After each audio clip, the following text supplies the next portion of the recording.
Hi Don, welcome to my show. This is Paloma TV. I want to ask you about your new book. What is coming next? Well, I'm working on a new book right now with Anthony Williams, who was my co-author on Wikinomics. The working title of the book is Rebuilding the World.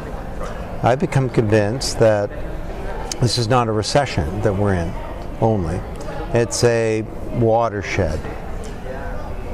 It's a punctuation point in history where we'll look back and we'll say, yep, this caused us to understand that the institutions of the old industrial capitalist economy were no longer able to advance us. Whether it's the old model of the corporation, and I wrote about this in Wikinomics, the old model of science, the old energy grid, which is failing. It's not just that we're going to run out of fossil fuels, we're going to destroy the planet before then. The old model of the university, that's a one-way broadcast model of pedagogy. Our institutions for global cooperation are failing. We've got to make profound changes in healthcare. I don't know about in Chile, but in the United States, the media is collapsing.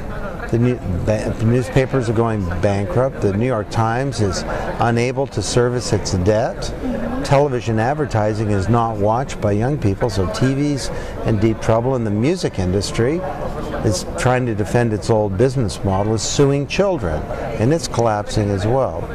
So that's all the bad news. The good news is, the good news is, tell us the good news, please. I was almost crying. There. The good news is that we have a new medium of communications, and this enables new kinds of collaboration, new approaches to all of these institutions, and we also have a new generation of young people for whom all this is like the air. It's just a natural thing to collaborate and to innovate and to authenticate and to want to enjoy life and to believe in sustainability and in having integrity. So you put those two together, a technology revolution and a demographic revolution, and you've got a powerful force for change. So what the book is about is what are the principles for redesigning these new institutions around the web. And for know that principles, I have to read the book. Yes. I guess so. Well, the book won't be out until probably February or March of next maybe year. What about a few clues?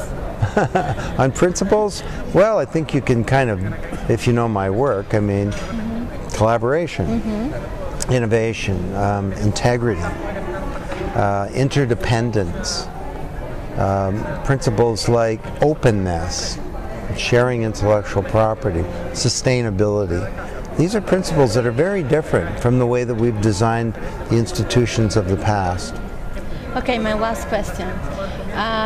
And I was reading your last book, Grown Up Digital, this year. Yes. You start saying that in the previous research, in the actual research, you were inspired by the kids in your family. Yes. What is now? Because at the first time you thought that they were special talented. Yeah. But now you know that they don't. But what continue calling your attention about how they move? I mean, in your own home, in your own family, how continue? Well, at first I thought my children were geniuses because they could use all this technology, but then I noticed that their friends were like them too, so that was a bad theory. So I started paying a lot of attention to the way that they interacted with technology, and it was a dozen years ago I wrote Growing Up Digital. Yeah. Now, how old are they? Well, I've followed these kids through now. Nicole turned 26 years old 2 days ago, and Alexander's 23. They're out in the workforce. They're not just growing up, they're grown up. Yeah. And so that led me to write Grown Up Digital. They're coming into the workforce, the marketplace, they're becoming citizens, and there's no more powerful force to change every institution in society. Evidence? They just elected their first president of the United States. I'm just in the limit, you say. I was born in 1976. Oh, you just missed it. Yeah, like I'm there. How can I know if I am not just for the year, and not just for my wrinkles. How can I know if I'm digital? Well, no, You touch me and having met you, I think you can qualify as a net generator because you just use all this technology very naturally.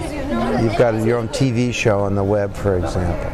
So, but it's a question of, did you get exposure to this basically during your teenage years? Yeah. Because if you spend your teenage years watching television, that gives you a certain kind of brain. If you spend those years interacting, collaborating, searching, authenticating, multitasking, that gives you a different kind of brain. And that's the difference between my kids and me. It's not that we behave differently or one is smarter than the other or something. They have different brains. They process information differently than I do. Okay, thank you for being in my show. This is Paloma TV. We can say goodbye. Yay, Paloma Bye. TV. Oh, thank you very much. Okay.